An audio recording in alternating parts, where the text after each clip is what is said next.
They found that the more diversity of plant fibers that someone's consuming, the healthier the gut. So when they look at the actual science, that 30 is just a nice round number, but you don't have to hit perfectly 30.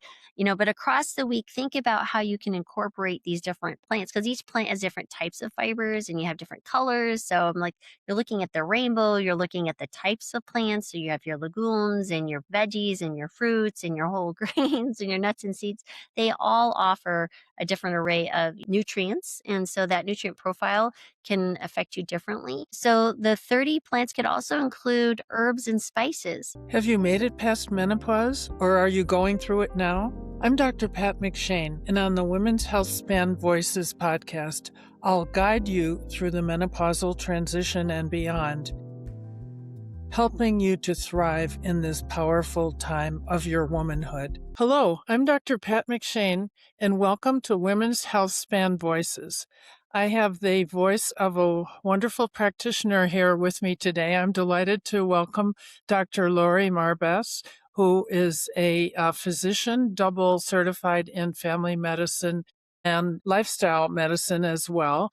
And she has been one of the founders of the food as medicine approach to holistic care, and also based off of her organization called the Healing Kitchen. So we will probably talk a little bit about those things. So thank you so much for being with us, Laurie.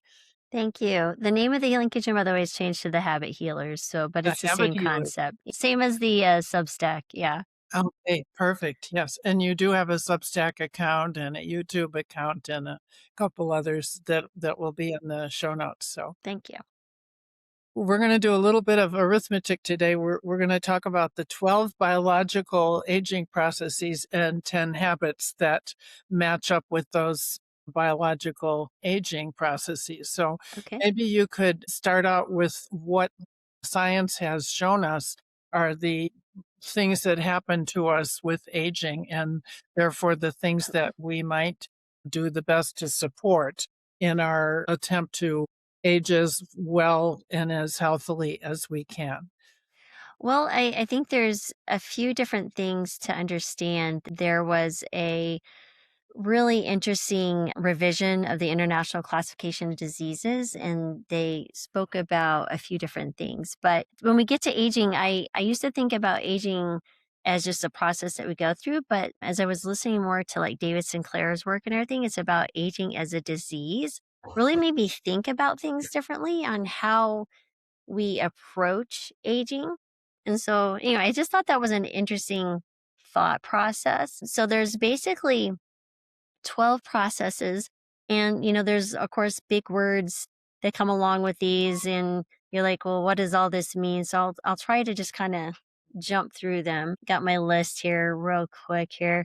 And so when you think about it, we have genomic instability, right? So basically, that just means that your DNA carries instructions for every function in your body, but those instructions kind of take damage constantly. You have things like ultraviolet light, oxidative stress, even that's just generated from your own metabolism. And basically, your cells have repair systems that fix the damage, but those systems kind of slow down with age. So the result is an accumulation of errors in the instruction manual of your cells.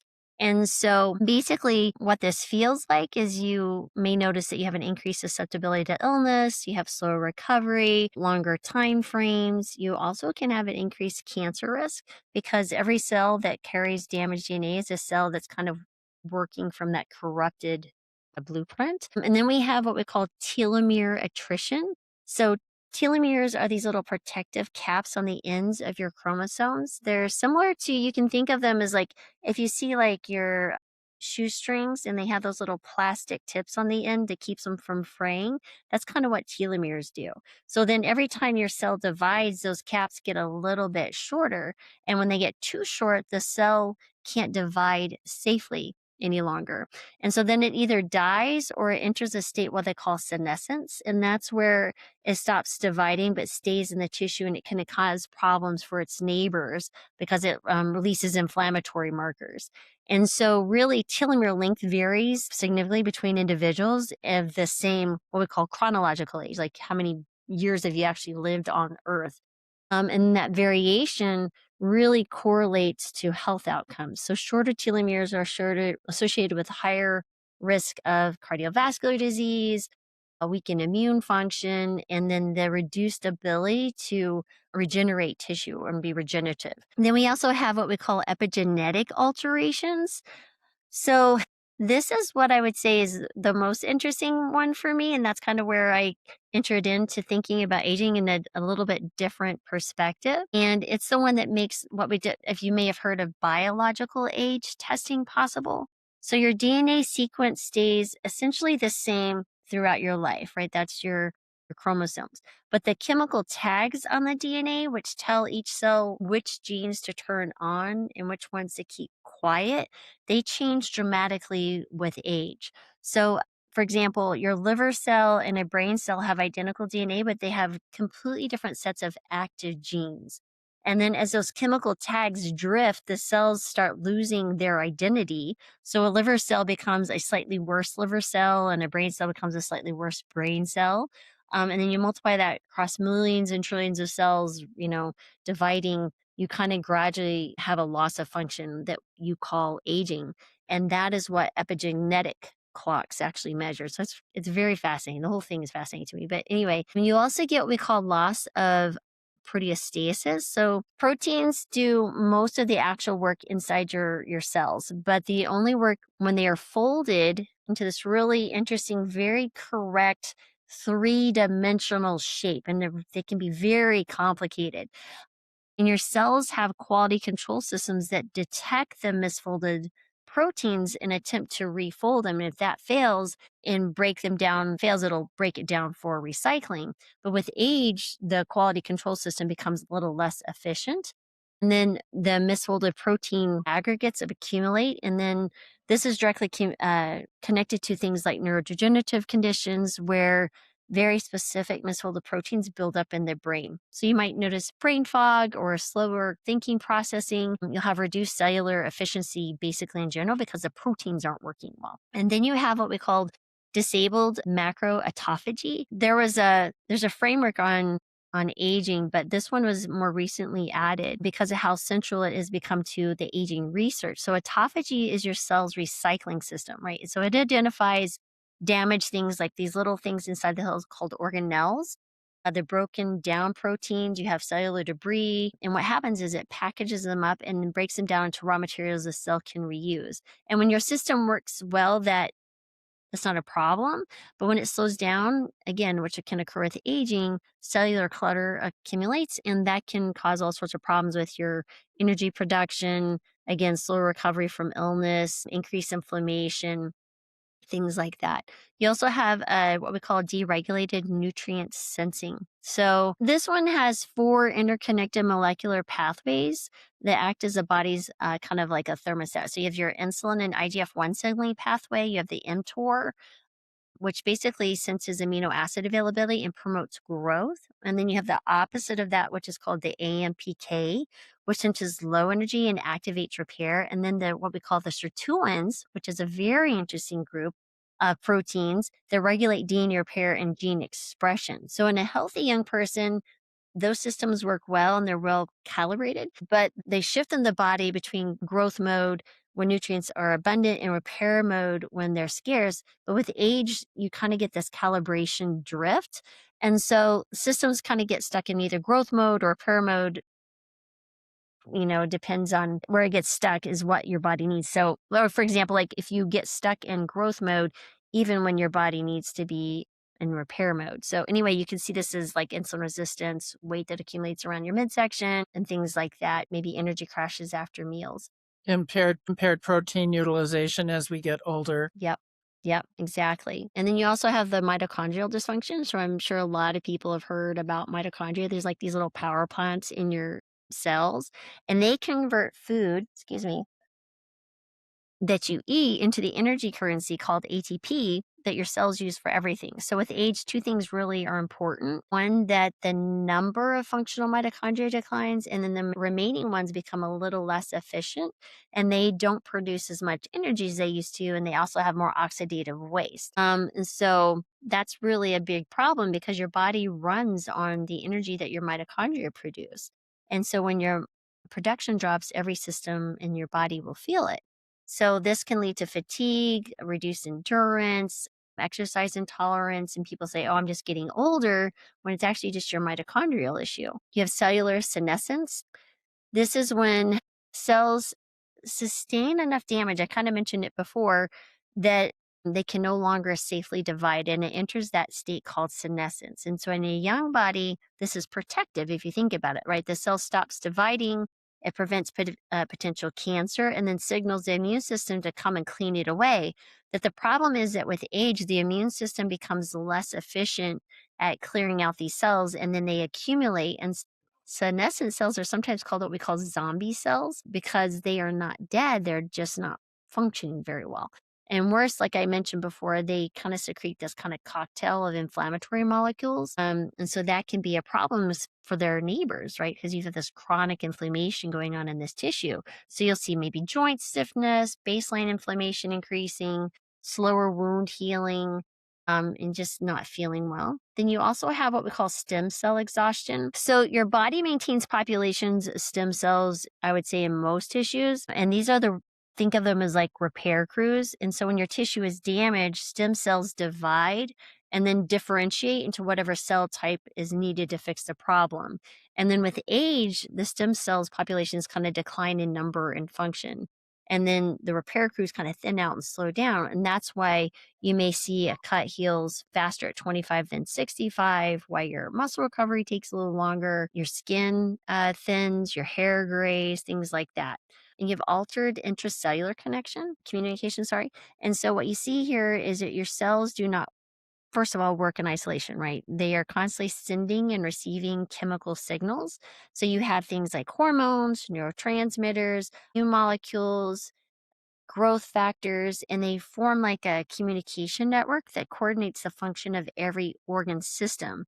And with age, your signaling kind of degrades. So you might see some hormonal balance shifts, your immune signaling becomes a little less precise, and that can lead to both underreaction, for example, an increased susceptibility to infection, and an overreaction, which leads to think about autoimmunity and chronic inflammation. And then the coordination between organ systems that keeps everything working kind of smoothly kind of starts to break down.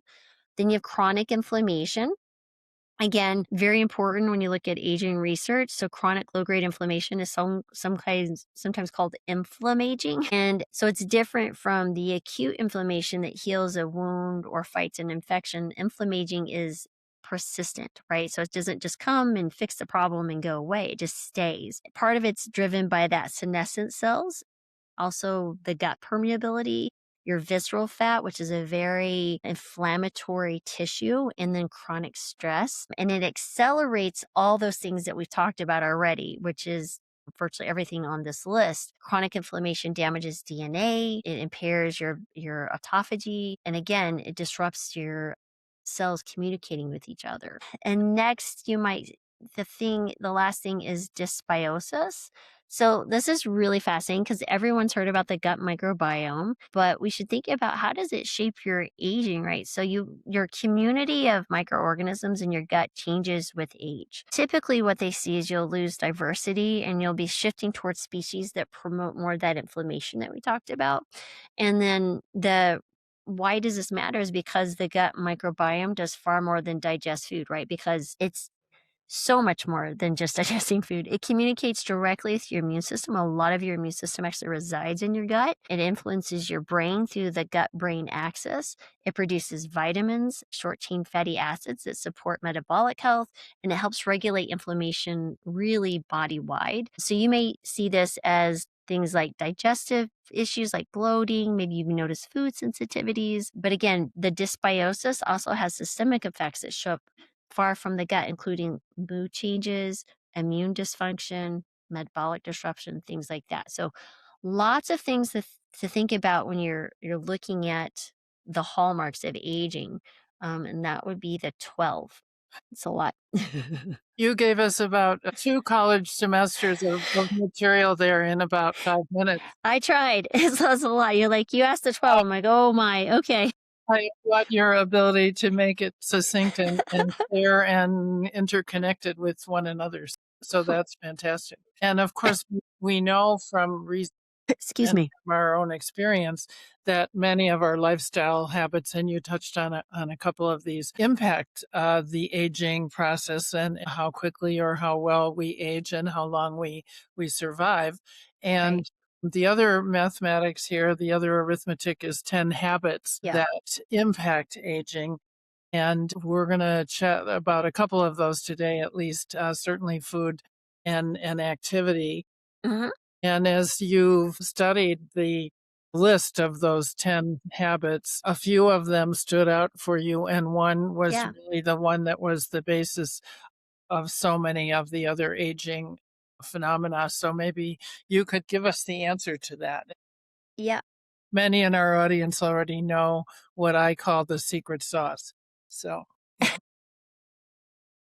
So I think when you think about aging, like we had mentioned, you want to think about the 10 habits that can really affect, but like what are the 10 habits that can slow the aging? That's how I would look at this. And it's really quite fascinating because remember we talked about the 12 different things, but what is the number one is well, I think a lot of people they'd probably go, it's exercise, right? Because it targets a variety of things. So you have mitochondrial dysfunction, it affects your telomeres, your cellular senescence, stem cell exhaustion, epigenetic alterations, the cells, how they communicate, your inflammation.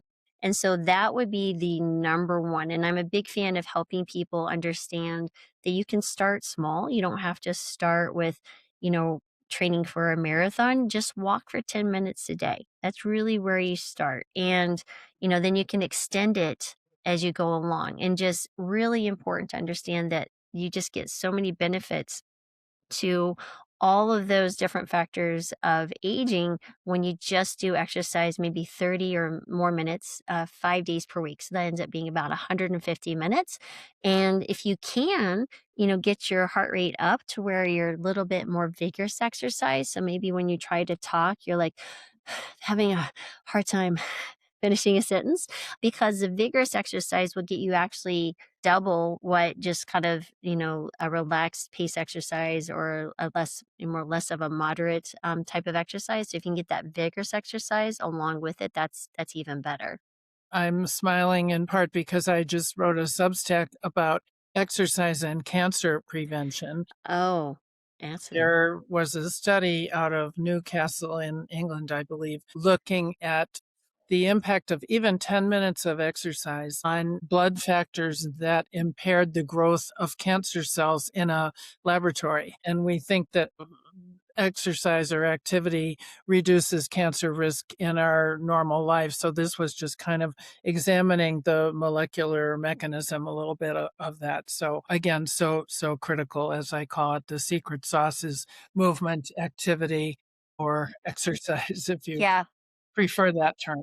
Yeah. Motion, just motion in general, right? So you don't even have to class it as exercise if that gives you some kind of, some people have a negative Anxiety. response to the word like, "Oh my gosh, I've never exercised." I'm like, "Do you walk?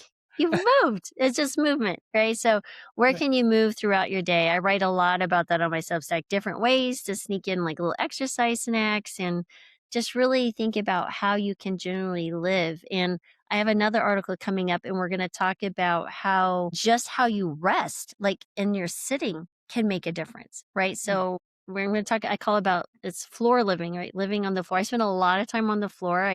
I work on the floor. I do my typing, everything, but I'm constantly moving. And there were some really interesting studies with the Hadza tribes because they actually, when they taped an accelerator, so it's like a way of measuring movement Accelerometer. on, Yep. yeah, accelerometer. Yep. They actually found that they sit and rest about 9.8 hours a day, which is close to what we do in the Western world, but they're sitting as kneeling and deep squatting. And so that activation of the muscles is much more than just sitting in a chair. So it was really interesting data to dive into. So, but yeah, so just even how you rest can make a difference. So I'm always talking about deep squatting and getting on the floor and, moving your body in ways that it was meant to move, not just, you know, standing up or sitting down and this forward up and down motion.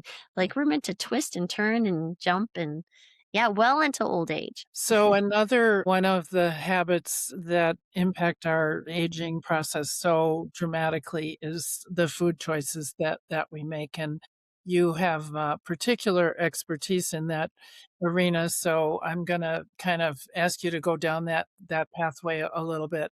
And Yeah. one of the things that I've been thinking about more is the time restricted eating and fasting, and Mhm. not just for weight loss or weight maintenance, but in general. Circadian rhythm, I did a podcast on that recently, drives our well being so much when and how we eat, how much we eat at different times. So maybe you could Yeah. talk a little bit about time restricted eating and Sure. aligning our eating with circadian patterns. Yeah, no, there's so much to talk about when it talks about circadian rhythms. Interestingly enough, just speaking about circadian rhythms, did you know the time of day that you exercise can actually drift your clock one way or the other? Really, it's fast. It's all fascinating how we're meant to work.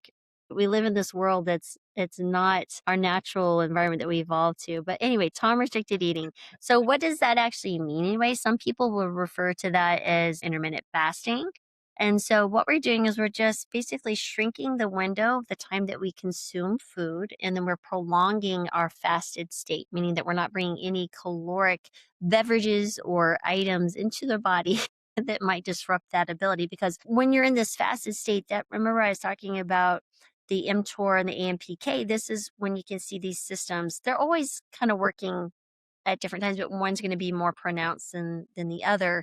And we really want to be able to provide that balance because now what we see in the modern world is that we're constantly eating, right? We never get this downtime. And so I had a patient just a few days ago who said, her husband will bring chips into bed every night. And I'm like, I was like, why? One and why? Anyway, but it's just like fascinating. So you're literally eating as you drift off to sleep into bed. But with that time restricted eating, it's a really fascinating thing. And what they find in the research is that earlier in the day, so meaning that you consume your last meal earlier in the day and your evenings are free of eating, that you tend to sleep better. You'll have less inflammation. Your weight maintenance will be much easier because we're more insulin sensitive earlier in the day. So you've probably have heard this saying, eat like a king for breakfast, a queen for lunch, and a pauper for dinner. And you really can't go wrong with that. And so how much time? I tell people it depends on where you're sitting. Different schedules, different days may require you to make some adjustments. But if you can do that 8-hour window of consuming your food and 16 hours of a fasted state is fantastic. If that alters, that's okay, but just do the best that you can on most days of the week. Now, there are other ways to do it. You certainly can see some benefit is like a 5-2 pattern where you will eat a much smaller amounts of food and maybe have a window of eating one meal. And then for 2 days, you eat like just a very low calorie meal. So, like, say, 500 calories and then you're done for that day and then you do it again the next day. Some people will do, a prolonged 24-hour fast once a month or even once every few weeks. And I think that's fine, especially but if you're on certain medications like insulin or oral hypoglycemics, you really should be under the care of a physician when you do extended fasting. But for the majority, most people can do fine on that time restricted eating. The really important caveat to that is that if you do become more insulin sensitive because you tend to eat less and you with the time restricted eating and you tend to lose some weight, you may not need certain medications like high blood pressure medications or diabetic medications. So just keep that in mind as you're moving along. If anyone in your household is doing this with you and they're on those medications, speaking from experience, having worked with patients, I call this positive collateral damage. It's not really damage, but it is because they may be taking too much medications and that could be harmful, and we don't want to do that. So And if that's you what. lose a few pounds, your need for a blood pressure or diabetes medicines may go down. Decrease. Dosing on some other things Yes, may go down. Yeah, sleep 100%. is impacted so much by how close our last meal is to when we try to go to sleep, and Yep. reflux in our chest, influence there in our chest is Right. critical also. I know it's difficult, certainly in a working individual, to try to get that dinner done before it's too late, and then try to, on the other hand, be getting the 7, 8 hours of sleep. So Right. a lot of Right. things to juggle there.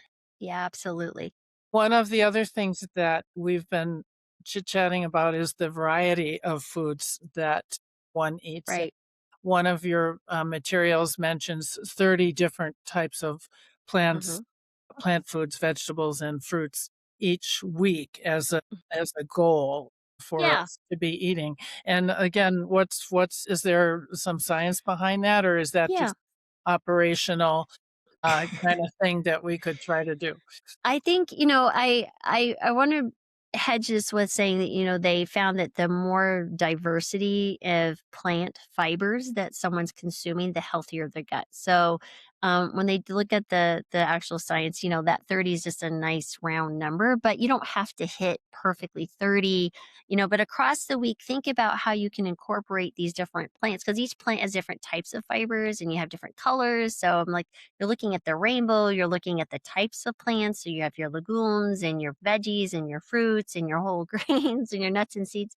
They all offer a different array of nutrients. And so that nutrient profile can affect you differently. So the 30 plants could also include herbs and spices, which is cool, right? So if you think, wow, that can add up pretty quickly if you have a spice rack like I do downstairs. It's got many, many things. I don't always use them well, but I try. And so, yeah, the 30 plants, if of course this is what we're talking about here, is really improving the dysbiosis component, right? Which will in turn lower inflammation. So many things occur when you have a healthy gut. Now, if someone's adding in fiber, this is why I like to say, kind of start slow. You want to go low and start slow, because someone who's not been consuming large amounts of fiber may have a gut that goes, well, hello, what is this? So you might notice that you start getting a bit more bloating, uncomfortable, some gas. People might be making comments to you. And it might, being a little bit embarrassing experience sometimes. But what I say is just think about it this way. The average American gets about 12 grams to 15 grams of fiber per day, which is really sad and pitiful. Even our, they recommend that you consume around 25 grams for females, 35 grams for males, but I still think is kind of anemic, in the sense if you actually look at the actual populations who thrive, they're eating much more than that. If you look at my own diet, because I only eat a plant-based diet, I've done that for about 14 years now. And at 55, I feel great. And my guts never rebelled against me. We ate a lot of plants growing up, so I think that was helpful. I eat around 75 grams of fiber per day. And so with that, you're thinking, well, how can I do this? Well, start with just adding one vegetable to what you're already eating.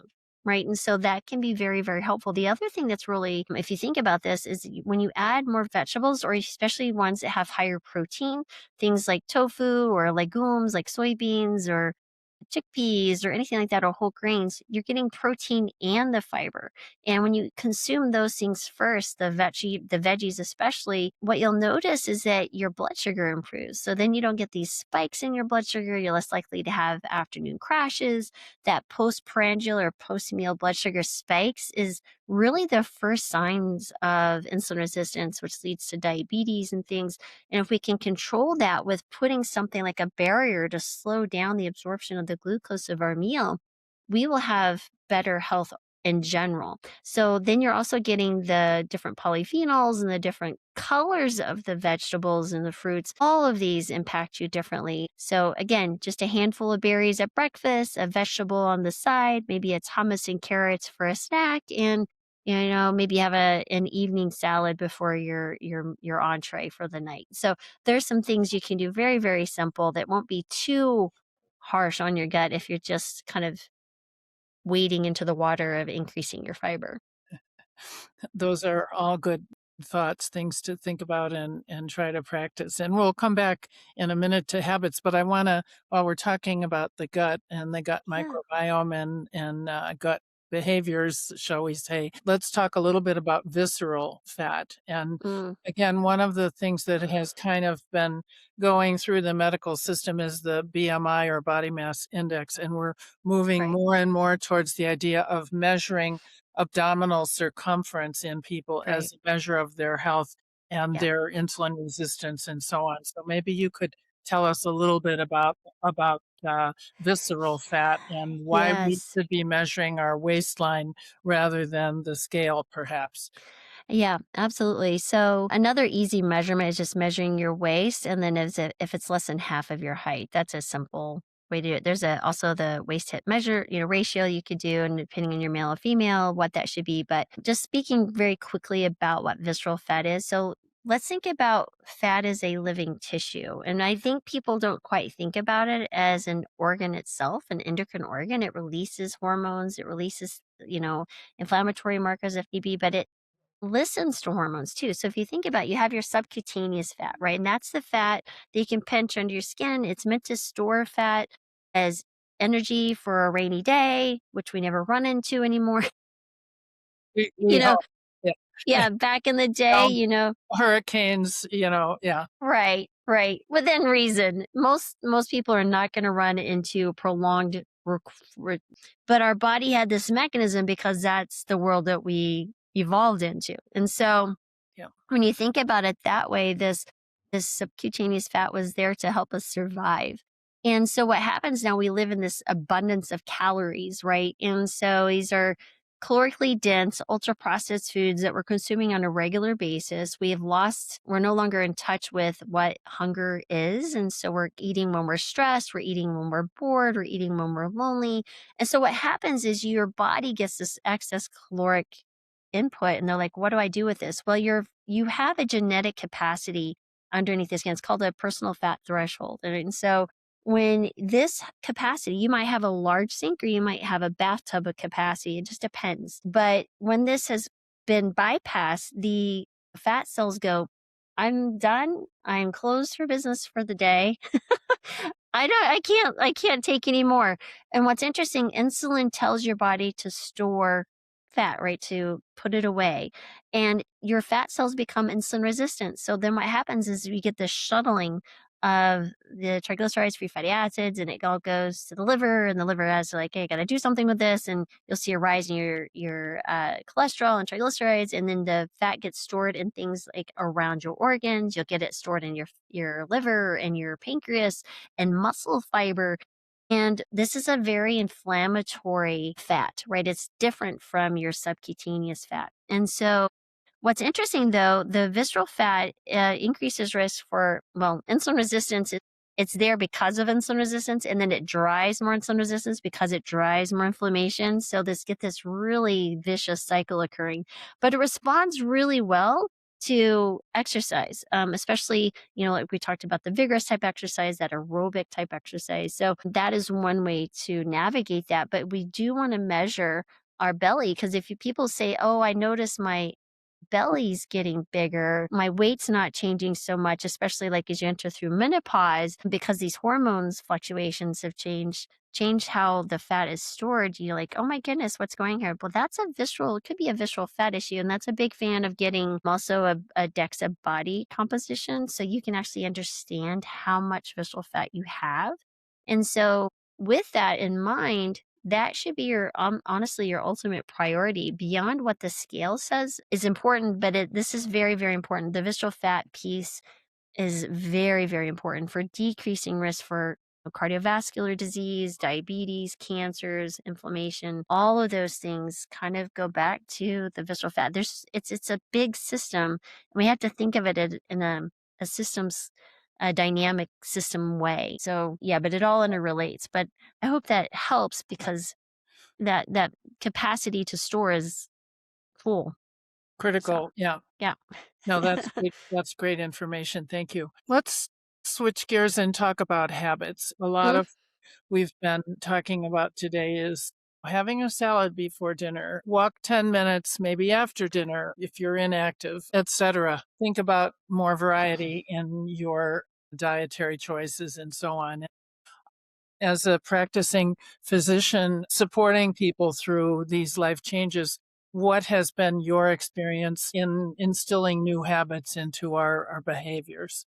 Yeah, so this goes back a while, but I'll try to make it very succinct. So I've been a physician for well over 2 decades now in family medicine, and with that comes a variety of individuals that show up in front of you in your clinic. And when you're a young doctor, you're just like, I'm just going to be able to tell them what they need to do, and they're going to do it. We're very naive and wet behind the ear. Yeah, I know what you should do. Yeah. Yeah, exactly. You're like, wait a minute, I just went through all that schooling and you're not going to listen to me? How dare you? Right? No, no. But then we kind of go into the next phases where we try to use some kind of scare text, like, your increased risk for diabetes and your heart attack and cancer. And that works for maybe a second. And then they're like, yeah, no. And so it's interesting. So now we have to really get into behavioral psychology and what is the behavior science, right? And so I've studied everything from habits to behavior economics to psychology to everything. And I I actually interviewed on my podcast. I've had a podcast for heavens since 2000 and let's see, my kid turned 18 about 10 years ago. And so he's 28 now. So it was on his 18th birthday. And so what was interesting about that was I actually came across James Clear's book, and I'd already read The Power of Habit, and which was a fantastic book. But then I read James Clear, he kind of put it a little bit more what to do type of structure around habits. And then I Atomic, become atomic yeah, habit. the Atomic Habits. And then I became friends with BJ Fogg and read his, with his tiny habits, and then Judd Brewer and kind of the interesting thing around anxiety as habits and everything. And so a lot of things started coming to just kind of make sense. So there's some very basic things you need to understand. So habits are literally, when you look at like BJ Fogg's research, they require a few things to actually happen. So if you think of it's called what we call a B map, and it's a Fogg behavior model. And so for a behavior to happen, you have to have motivation, the ability to do something, and a prompt. And so it also correlates with the habit loop, right? So you have to have a cue or prompt for the behavior to happen, and then you get some type of reward in your brain. So there's lots of different ways to look at it, but just understanding that all of our behaviors have to be prompted, right? So let's say that as simple as having to go to the bathroom. Your bladder is like, hello, I gotta go.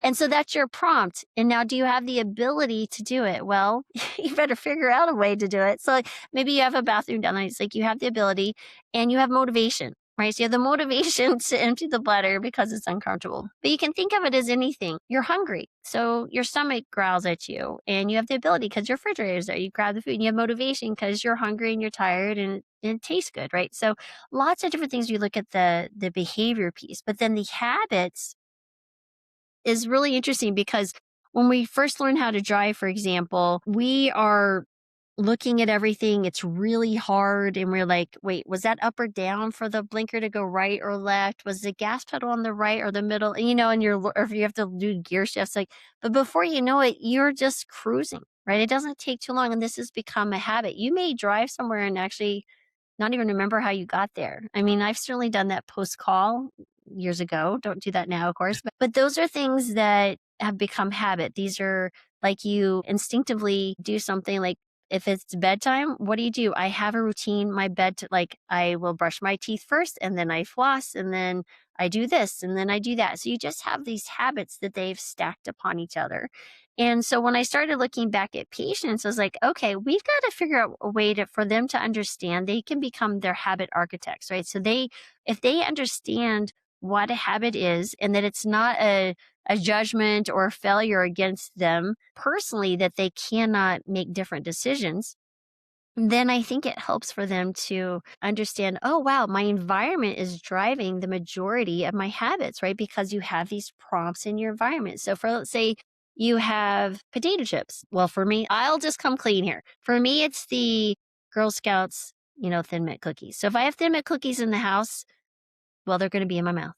And so that is the prompt because they're literally, and then they could be hiding in a cabinet, but then they just come speak to me in my brain. And so I will go find them. So this is the way you have to think about your environment. How can you set up your environment to help you win?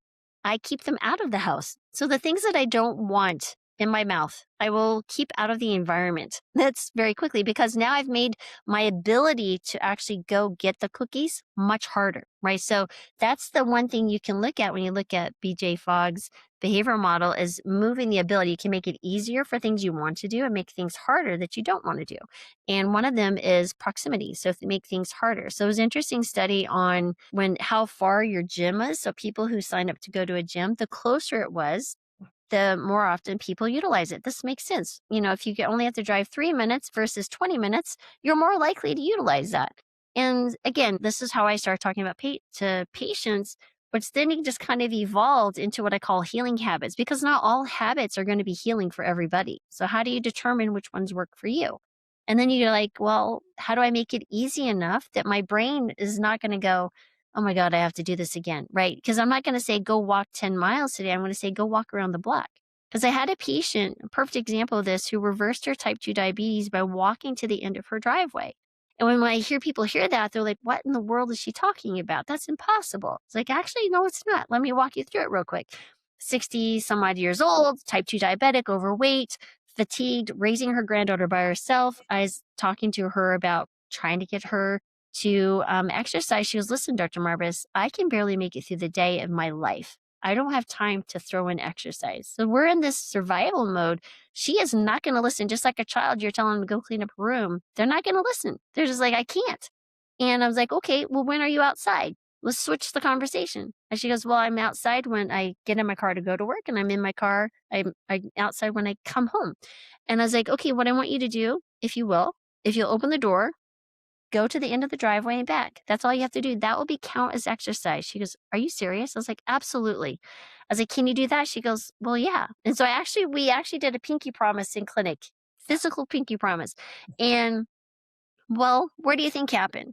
She did this for the first few days and she walked to the end of her drive. She goes, this is silly. I can walk around the block. Because what's happened here? So first of all, one, she agreed to do it and the resistance was so low. The bar was so low, she could literally just step right over it and her brain didn't think anything about it. So now we voted for the person who exercises. Every time she walked to the end of her driveway, she's in her head going, I'm someone you can walk to the end of the driveway. I'm someone who can walk to around the block. Well, one block turns 2 to 3 to 4, turns into a mile to 2 miles. And before you know it, she's like, I have more energy. My blood sugar is improving. I can add more vegetables to my plate. I can do this, I can do that. And guess what happens when she has more energy? She's eating better, she's sleeping better. What happens with your relationships? What happens with your alertness? What happens to your productivity? And lo and behold, what was an amazing side effect was a 60-pound weight loss and reversal of type 2 diabetes. Yeah. And so this is the type of thing that happens. I have so many of these stories when you shrink it to tiny, so the brain goes, I don't know what you're doing, but whatever. It's not that hard. It's right. And you attach it to something you're already doing, driving into your driveway, open the door, bam. You're just stacking it on to something that's already in your routine. And it's so tiny, your brain's like, yeah, whatever. And before you know it, it grows and expands. And then other things, it's what I call a healing flywheel. You have the flywheel, and there's certain things like your exercise and your sleep, blood sugar stability, things like that. They start working, right? Every little input, you get more and more energy, and that momentum just starts taking off. That stored energy just makes that wheel go faster and faster, like the little snowball on the top of a mountain, and it grows and grows and grows. And as it rolls down the mountain. And so that is the power of habits when you think about them and structure them and actually be very intentional with what you're doing. And it doesn't have to be something massive. It can be very small to begin with. I like that you mentioned how she felt, and Yeah. that's so important. One of the folks I interviewed recently said she always starts with, well, how are you feeling? Whether it's with the current issues that you have or with the treatment or the changes that we suggested last time, how are you feeling? Because if people don't feel better, it's very difficult to get them to change. Right. And the other thing you mentioned is a mental framework. I'm the kind of person who gets movement into their life, and Right. that can be a little small thing. But, and then if one day you don't do it, it's like, well, that's okay, because I'm still the kind of person who gets movement into my life. And then the next day you do a little more. So Hmm. those are important things around habits, I think. I'm not Yeah. an expert. I haven't studied as you have, but I don't have any degree in habit, but I will tell you, I've probably spent the last 15 years reading everything, diving into research, talking to people because I actually started my podcast, and you wanna know why? Was because I wanted to interview people who were able to sustain change, and I just couldn't figure it out. And I was like, "Well, I'm just gonna talk to the people who've done it." And I started seeing a pattern, and the pattern led me down, down the little rabbit hole, and I just find it so fascinating. And I tell 'em like, my daughter's a physician, and I was like, "You have to have different conversations with your patients, and we have to be really good salesmen, right? We do It's considered like, let's say that you have the habit of walking after dinner. Well, let's consider this as it's a VW bug, that walking habit. Let's just represent it as the VW bug.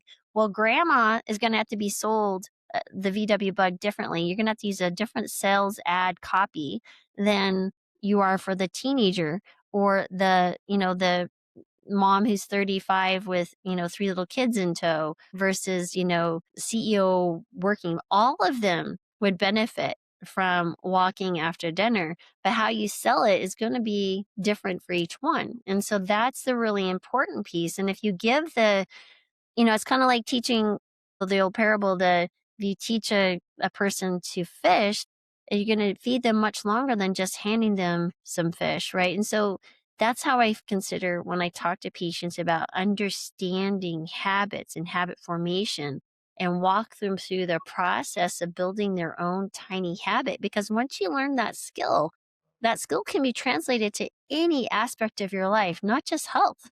It could be finances, it could be relationships, it could be anything. parent, yeah, grandparenting. Exactly. It's a beautiful thing to be able to teach someone and just watch them flourish, and you don't have to be part of the equation anymore. It's like you just go fly now. And this is fantastic. What a fun thing.